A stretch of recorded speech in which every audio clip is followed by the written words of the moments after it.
Find the following given that g of x equals 1 over x and h of x equals 2x plus 1.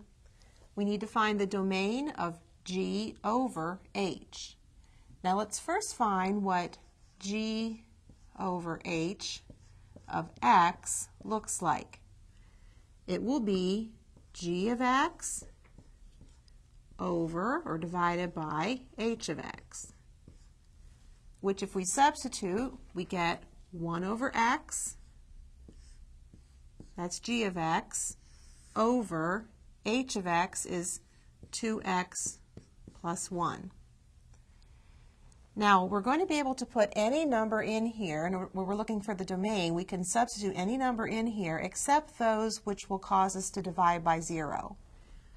Well, here in the numerator of this expression, we'll divide by 0 when x is 0. So x cannot be 0. Again, we'll divide by 0 if 2x plus 1 is 0. Well, 2x plus 1 will be 0 when x is negative 1/2.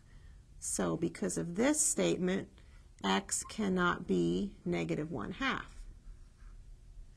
So the way we write the domain is, the domain of g over h will be the set of all x such that x is a real number.